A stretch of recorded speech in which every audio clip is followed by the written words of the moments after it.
Welcome back to the pod. Today we have Jeanne Fleck, our head swimming and diving coach, as well as Taylor Moore, her assistant. So Jeanne, you're entering your 18th year. I know, I can't believe Take it. us through it. How'd you get to Fresno State? When 18 years ago, I applied here. They were starting the program. We hadn't had a program before. Well, they did, but they had dropped it like in 2000. I don't know. It had been 5 years. So they were looking for a new head coach, and my mom had moved to Arizona. And so this just seemed like a really good fit for me, for her. You know, she was getting older, and I mean, did I ever think I'd be here for 18 years? Probably not. I mean, most, head coaches, you just don't think that long. You know, in the head coaching world, we move a lot. And so it was, it's been a great ride. I love it. What about Fresno State has made you want to stay here? I would say Fresno. I've made the best friends that I've ever made anywhere. The community, it's like a small town, even though it's a town of over 1 million with, both Clovis and Fresno. But where I live, the people that have supported us, the teams have been great. I mean, one thing that really helped us, I think, was that we didn't have a pool the first 2 years and that we were building one, because we went to Clovis West, we went to Clovis North, and I got to know those coaches so well. And then the parents, I got to know everyone in that swimming community. So when we came over here, we weren't just isolated in our own world. Taylor, how did you get to Fresno? So Jeanne hired me back in 2022. Originally came from University of the Pacific, but I've been a California guy my whole life. And so when I saw the opportunity to come and join Jeanne's staff, gave me the ability to branch out, try something new, as well as keep me close to my family. And going through the interview process, just really liked what I was hearing from the program, and what she was looking at that she wanted to accomplish really lined up with some of my goals. And, here we are in year 4, and I think we've made some great strides towards what we had initially talked about early on. And, just been going really well. Jeanne, what stuck out to you about Taylor? His enthusiasm. I mean, I'm getting old. And he brings that enthusiasm, and really, it's been a great combination for us. And I think the girls have really enjoyed that. And so I think that's one big thing. His knowledge of swimming is amazing. That's why, of course, that's why I wanted to hire him. And he's also a great recruiter. So Taylor, you grew up in Northern California. What are some of your first memories of Fresno State? Oh, football. Like my first football game coming in, came from a small university, didn't have that. And just walking in, I think it was Oregon State game, and it was just like, this is awesome. Just feeling that energy was pretty cool, and the enthusiasm toward Fresno State athletics. And we're fortunate enough to feel that on the swim side as well. And with our invite coming up here this weekend, feel that energy at our invite. So that just the love of the athletics in the Fresno area has been awesome. Talk to me about the invite this weekend. Well, we've got the Gary Oda invite. We named it after one of our coaches that passed last year, Gary Oda, and he's been in the Valley for 50 years before that. And so, but we have this invite is always a great invite, and it really is showcasing the Mountain West this year. We have Washington State, San Diego State, Air Force, San Jose State, and us. So it's going to be like a preview of what the Mountain West meet can be, with half the teams. So it's always really fun. It's the beginning of the season. So we have Friday at 11 or 10. No, 11. Friday at 11. Friday at 11, and then Friday night is the second session at 6 p.m., and we're trying to pack the pool, trying to get as many people as we can to come. We've been asking anybody that we know that wants to give extra credit for their classes, the Kines classes. That's awesome. Well, the Kines swimming class is doing that, and we're hoping some other professors might come in. and really packed the place. And then Saturday morning at 10 a.m. For someone who hasn't been to a swim meet here, what's the energy like? It's really pretty high. You know, we always start with a relay, and the relays are just so much fun. So, you know, that always really gets everybody going. And so that's kind of exciting. And it's the first meet really of the year. So there's going to be a lot of excitement everywhere, you know, and there's a lot of cheering. When they're in the pool, they want to hear the crowd, you know, and so that's kind of exciting. What's special about this team? Oh, well, I mean, last year we had a magical season. You know, we just swam great. And I think that this team is just building on that. As a matter of fact, I think we are better suited and more even keeled this year than we were last year. We have 10 new people coming in, and we didn't graduate any of our NCAA qualifiers. So I think we're setting up for a really great year. They're just a great group of young ladies. You know, they all get along, they all have fun together, and they're all really good friends. Talk to me about your newcomers.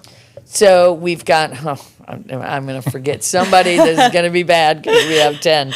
But first and foremost, we have 2 transfers. One, Mackenzie Lung, she was from BYU. She was second at NCAAs last year. Probably the best swimmer we've ever brought in to our program. She is, hands down. I mean, last year we had NCAA qualifiers and our first one that scored. So Mackenzie's coming in right away, way better than that. So that's pretty exciting. And the second thing about that is she's from Sanger.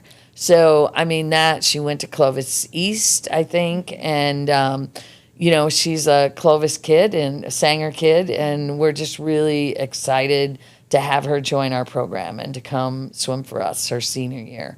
And then we have Claire Lucan, who is transferred she's a sophomore. She is from Arizona, Phoenix, Arizona, which half our team is from Phoenix, Arizona, I think. And she comes from South Carolina, and she's going to be someone that's going to be really, really helpful. And then we have, I think there's 8 more coming in. We have Kale Burke from San Luis Obispo. We have Sophia and Caroline and Alani, yeah. all from Phoenix, Arizona. So and 2 of them are from a team that we're just getting everyone from that team. It's just kind of crazy. And then we have a young lady from Maryland, Ava, and then we have, who am I missing? Haley. Oh, Haley Oak from Ontario, Canada, and I feel like I'm missing some. Oh, Ariana, we have a transfer diver from New Mexico, and she is from Italy. And then Ella is not a freshman. She is a sophomore, but she was not eligible last year. So she is going to be, and she's from England, and she's eligible now. Yeah. Audrey Hill. From San Diego. A lot of newcomers. Yes. I know I'm going to forget somebody. Yeah. So some of your returners, let's talk about Jenna. Well, Jenna had an amazing year last year. She, made NC2As in the 100 and 200 breaststroke. And then this summer, she was at the World University Games with representing Finland. So that was very exciting. And she's also a sprint freestyler. She can sprint fly.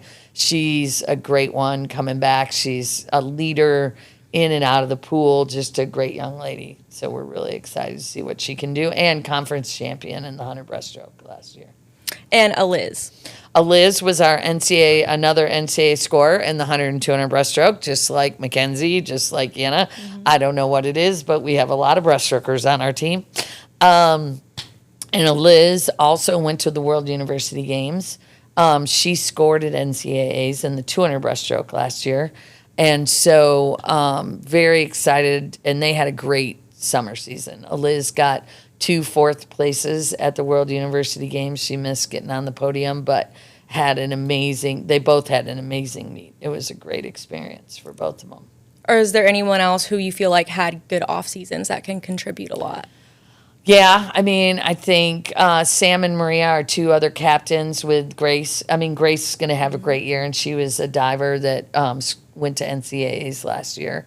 But I think that Sam and Maria are going to do amazing, help our relays.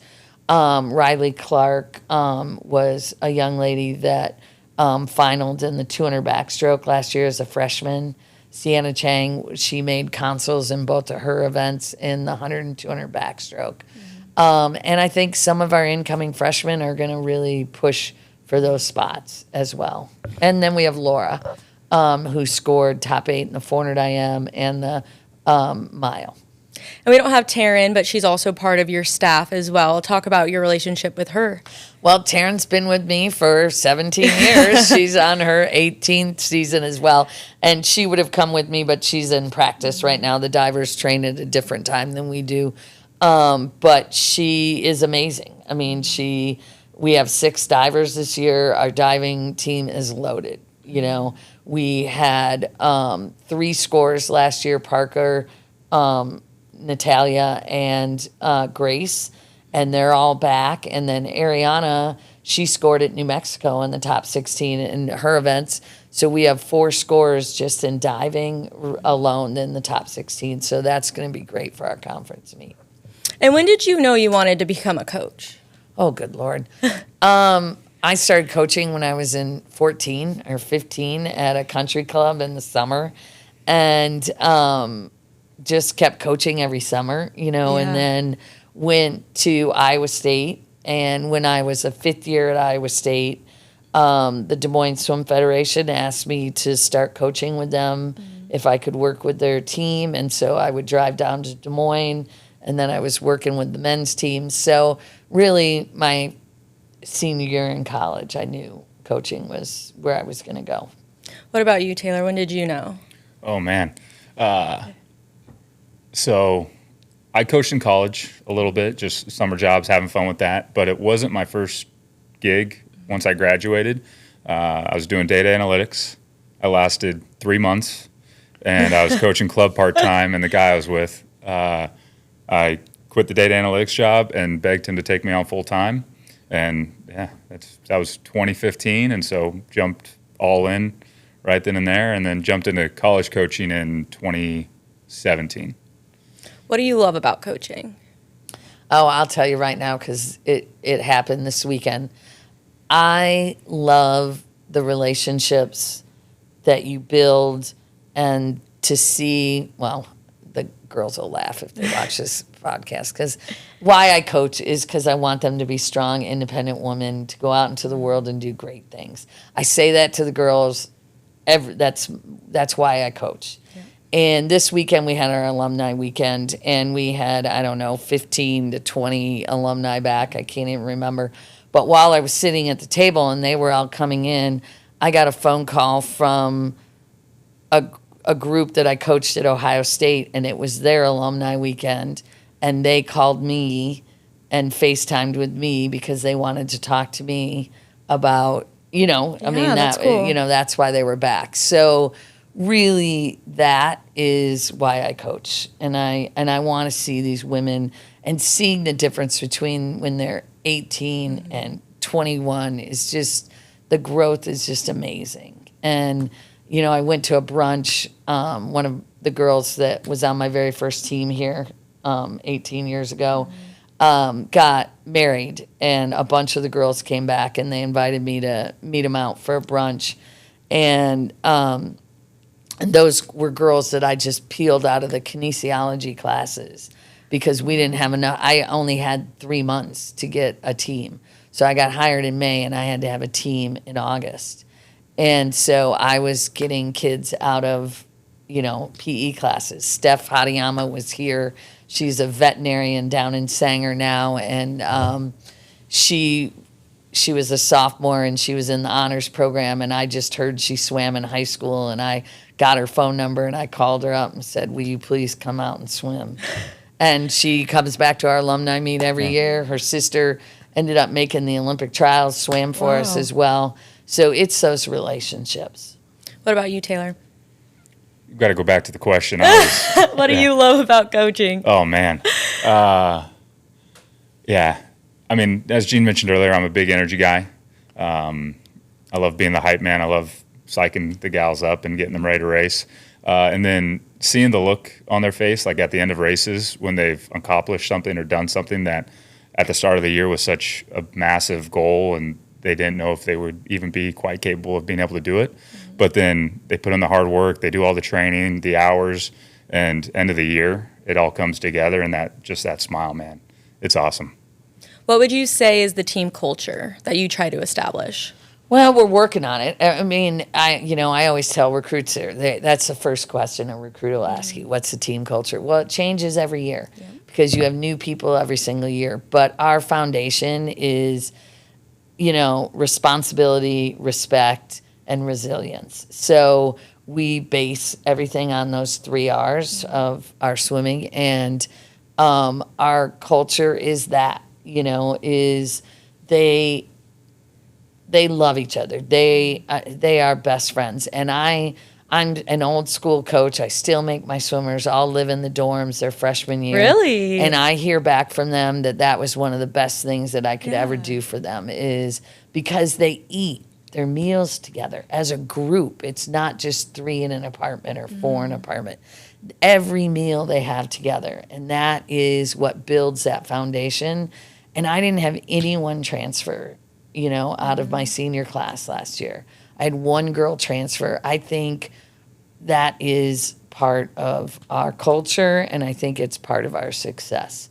If we can keep everyone here and they keep growing together, they're going to be really successful.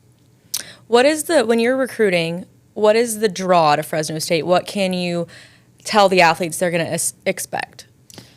Well, like I said, we haven't had a lot of transfers, so that's a big thing. That doesn't happen anymore. And so we really sell that, but it's in the environment, like Taylor said. I mean, we're one of the few state schools in California that can say, maybe USC has a few more people, but we are getting people at our football games. The town is behind us. Everybody loves Fresno State that lives in Fresno Clovis, and that energy is contagious. And we sell that. We sell, that we're just a family, and that and stability. I've been here 18 years. I'm not looking to leave. I'm not going anywhere unless they kick me out. This is where I want to be. Taylor, what's some advice you have to young coaches? It takes time. It definitely does. In terms of being able to establish your knowledge base, how you're going to communicate with athletes, and you're going to make mistakes. You're going to fail. Don't be afraid to fail. And if you mess up one thing with an athlete, learn from it, and then you'll grow and you'll be better with the next one. But don't be afraid of taking that leap and that jump to try something new. And just continue to grow and always continue to educate yourself with the sport, because it's constantly evolving. It's always changing. And so, I'd say, don't be afraid to fail. That's the big one. What about you, Jeanne? A couple of things. I like that, and I think putting your ego on a shelf, because you are going to fail, and you have to be able to admit that you've made a mistake and learn from that. Because if you never admit that you make mistakes, then you're not growing. Okay, you're not growing as a person or a coach, and just always wanting to learn.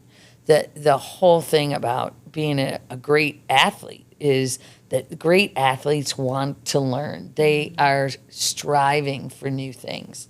And I think as a young coach, you have to do that and get a mentor. Mentoring is really close to my heart, and I just really believe in it fully. And I think that you having someone that you can trust, that you can talk to, that you can throw ideas off of is huge.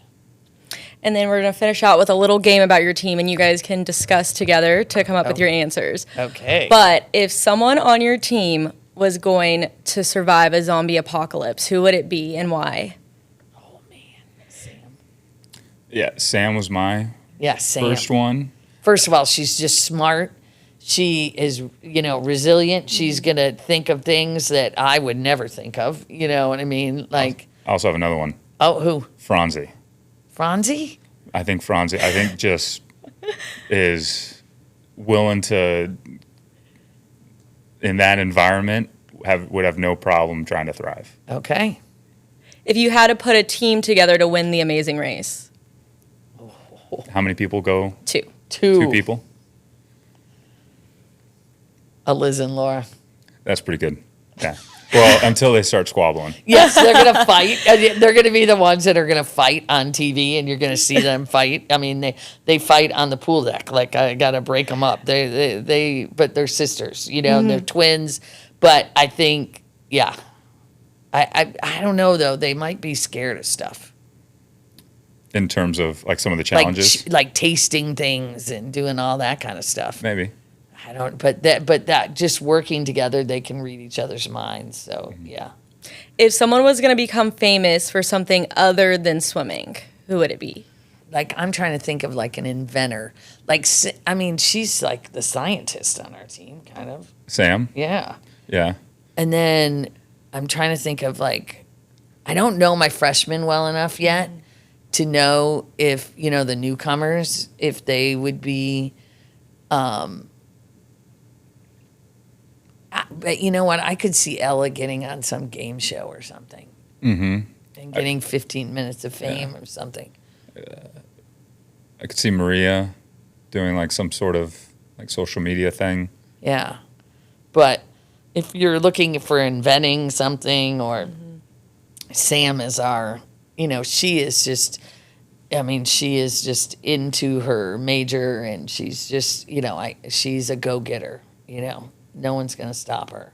If you were stranded on the side of the road and you had to count on someone to answer their phone, first call, who is it going to be? Probably Maria.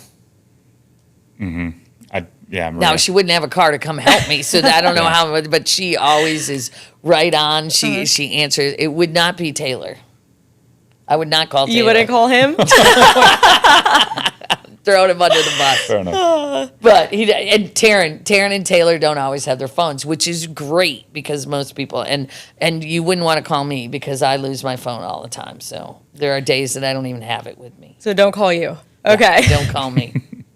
And just plug the home event one more time as we wrap up. All right, so we have the Gary Oda invite. We've got great teams coming, all from the Mountain West. It's going to be a Mountain West shootout. It's going to be exciting, and it's at 11 o'clock Friday morning for session 1. Session 2, under the light, 6 p.m., pack the pool. We're going to do a little giveaway. We're going to give away T-shirts to students that get there. Hopefully the first 25 is our goal. We got to make sure that we have 25 T-shirts, but I think we do. And then, but we want those to go to students, not just regular population. And then on Saturday morning at 10 a.m. And it plays off of our conference championship. So they're swimming all of the events, and it's a tiring meet. Like by the third session, these girls are exhausted because they will have swam a million events. All right. Well, thank you both for joining me today. Thank you. And we'll see you guys next time on The Pawd.